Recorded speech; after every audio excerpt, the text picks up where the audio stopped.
Ladies and gentlemen, it is an honor to be escorted up here by corrections officers and not be in handcuffs.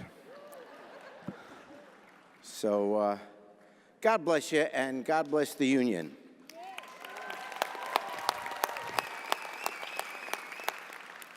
And I say that because you really are, and I thank you as an American citizen, because you are on the front lines of a war that is going on in our country to dismantle, in a sense, our government, the middle class. You know, in 1989, the Soviet Union fell. It fell and collapsed not because another country attacked it. It crumbled from within because its economic system couldn't sustain itself, and communism fell by the wayside. We at first cheered, of course, because we were spared the threat of a nuclear holocaust with the Soviet Union, and we thought, my gosh, our system has won. And we were kind of thumping our chest with all that. But we got a little bit lazy, and we didn't recognize that the same thing that happened over there could happen over here, that our economic system could decay and crumble because it cannot sustain itself as it's currently going. There are, I would say, sinister forces going on within our own country to take away every protection that the middle class, that ordinary citizens have in this country. You have to understand, and you do just because of what you do, but you have to spread the message. We all have to spread the message across the country that our economic system cannot survive without strong unions. And let me explain why. We need strong unions. Think about it. We have the free enterprise system, right? We operate under the profit motive. Anyone who goes into business to make money. That's the reason you do it. You want to support your family. So you have to make a profit. There's nothing evil about that. It's given us the greatest country in the world. But recognizing that we operate on the profit motive, recognizing that every business that exists to make money, to make a profit, well, the way you increase your profit is to decrease your expenses. That increases the margin. No company in the world hires more people than it needs. When you want something fixed on your house, you get bids, and you take the best bid, and you don't say, you know what, why don't you throw in 3 or 4 extra people just because I'm sure they need to pay. No. We created a system where every business, to expand its profit, will hire as few people as possible, at as low a wage as possible, with as few benefits as possible, so that's how it gets its profit. And if you replace a person with a computer, so be it. If someone overseas is cheaper than someone here in America, so be it. That's the system we created. So we need, in order for this system to survive, in order for America to survive, so it doesn't ultimately become a few rich people at the top and everybody else struggling because they don't have jobs, or they have jobs that pay so low at such ridiculous wages and they don't have benefits. We need at least one countervailing force to push back, to make sure that in the race for the profits, we're still protecting the people that live in this country that have to make a living. Unions are the only force in America that always do that. I would say, being a partisan, that once in a while the Republicans will be okay on this issue, More often, Democrats are good on that issue, but only unions always fight for working class America, the only institution that exists in our country to do that. And so all Americans who love our economic system, who love free enterprise, and believe me, I've done very well by that, so I'm very grateful. But all of us who want to preserve this system must recognize that it will collapse unless we have somebody, some institution, fighting for working class America to make sure that wages are good, to make sure that benefits are good, to make sure that people in the next 10, 20 years still can get jobs in America that provide for their families. That's the front line of the war we are currently undertaking.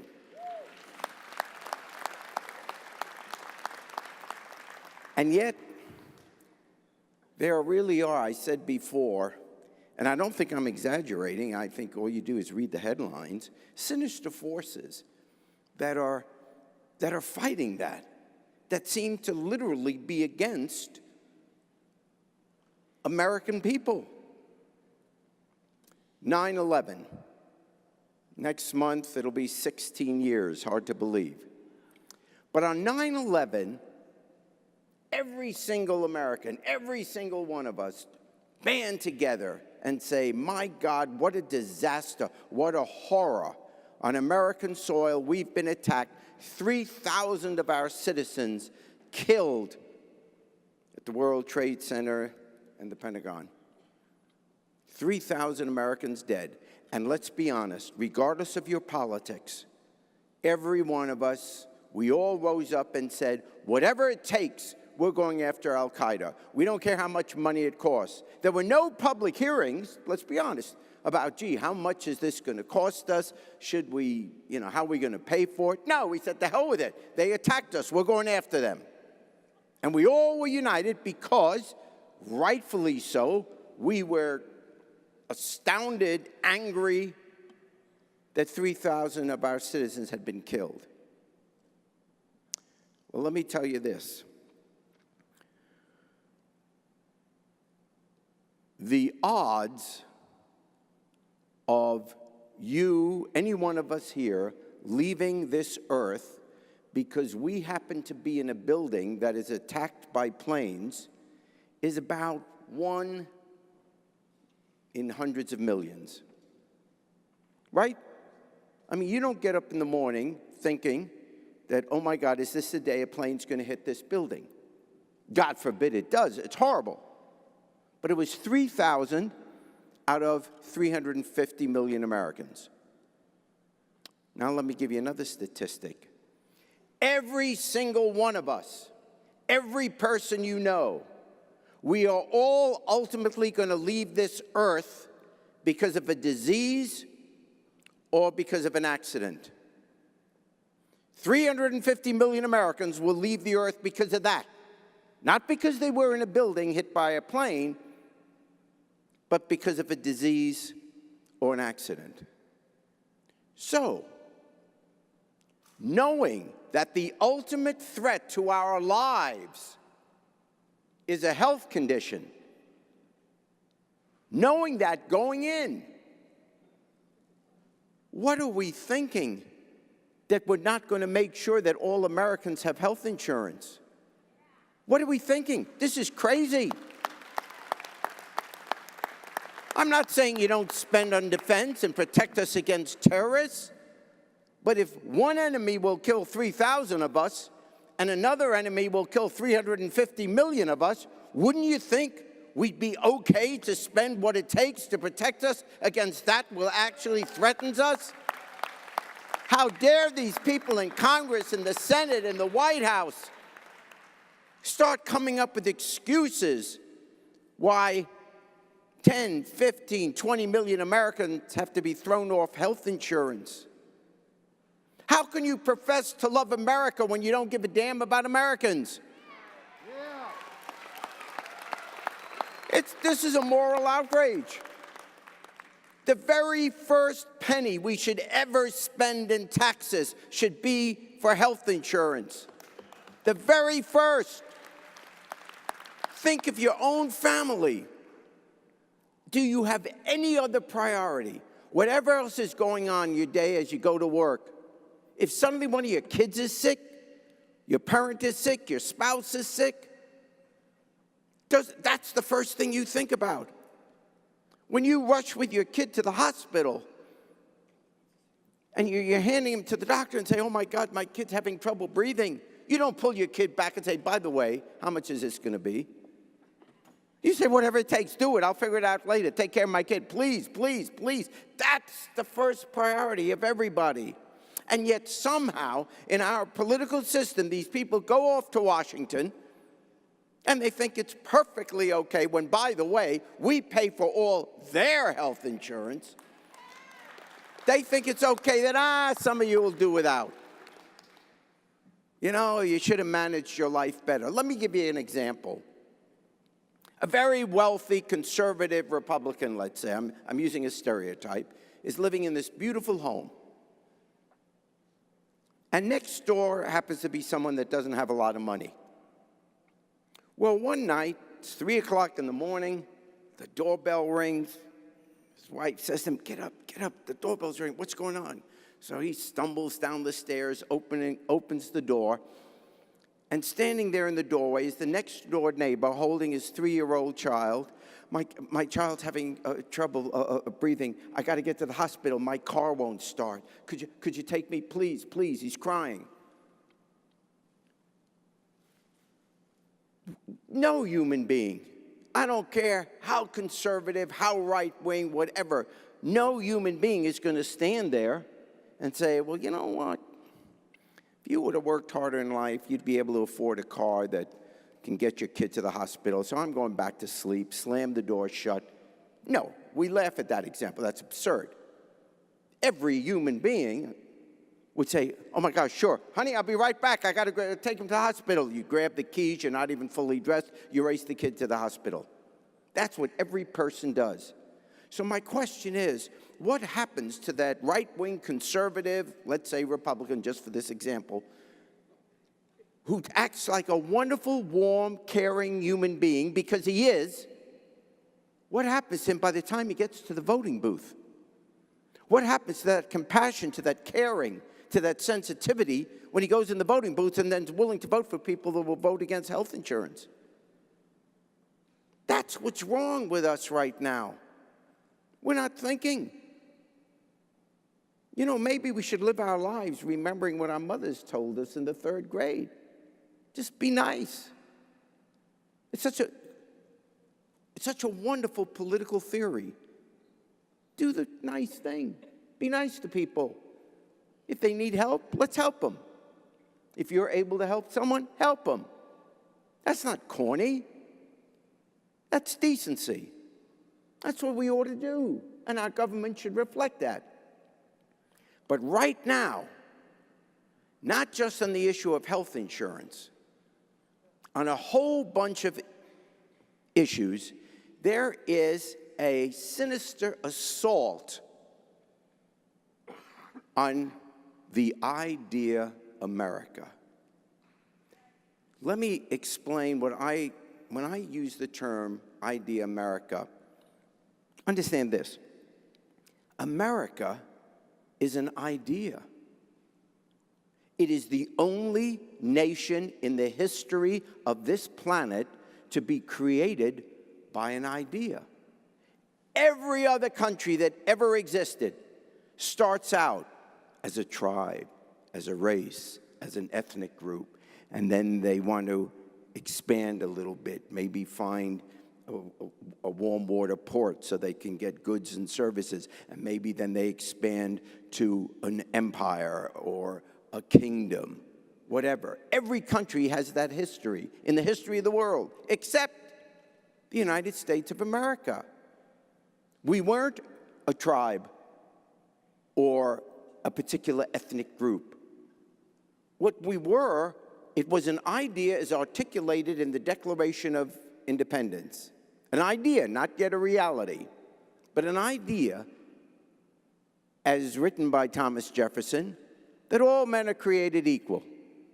That this would be the one place on the planet Earth where it didn't matter what your religion was, it didn't matter what your race would be, it didn't matter what your ethnic group would be. One day, this would be a place where all could come and be free to express your beliefs, express your religion, express your ideas, and be as much as you can be. We would not ask who your parents were, where you're from. That's the idea of America. The idea of America is the Statue of Liberty, not a damn wall.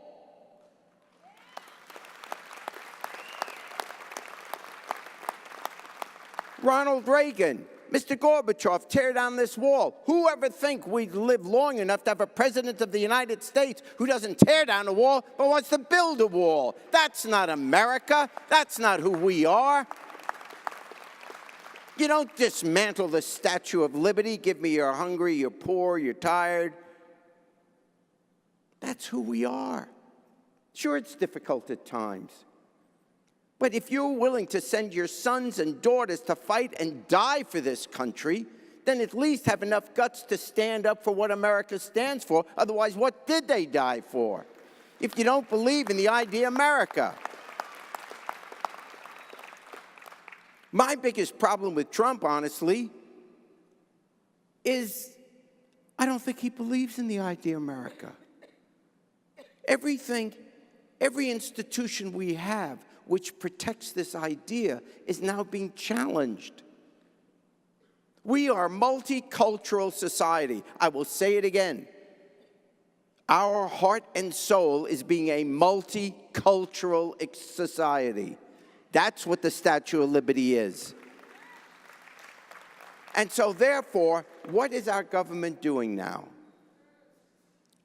Ban the Muslims. Deport the Mexicans. Disenfranchise or suppress the vote of African Americans.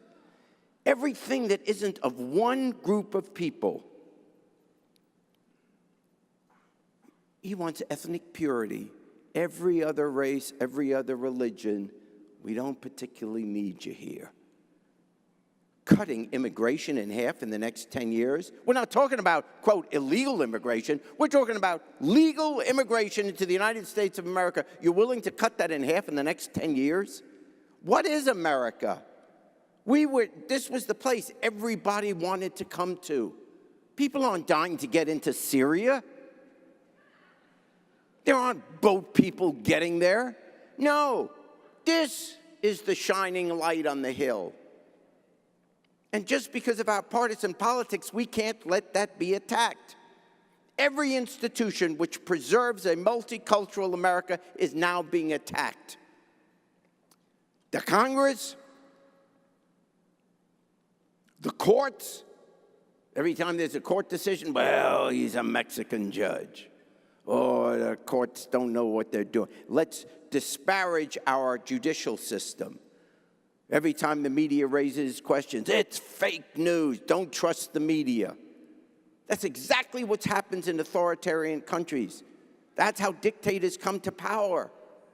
Do away with the courts. Do away with the media. Do away with the Congress. This is serious. Why do you think America is suddenly so unsettled? Look, we've been through tough times. Certainly if you're my age, you have. I mean, in my lifetime, we've had a Holocaust, world wars. I didn't have the Depression. But in the last century, we've had Depression, world wars, the division of America over Vietnam. We've had tough times in this country. This isn't the first time it's been tough. But it is the first time that the threat to our security and safety and our spirit comes from within. This is why we need to fight back. We have to be on alert. Unions are the very first line of defense. And all of us as citizens, the idea America, it doesn't do any good to be standing up in the seventh inning stretch and professing your patriotism and love of America if you then go home and don't care about the American people. Thanks for having me.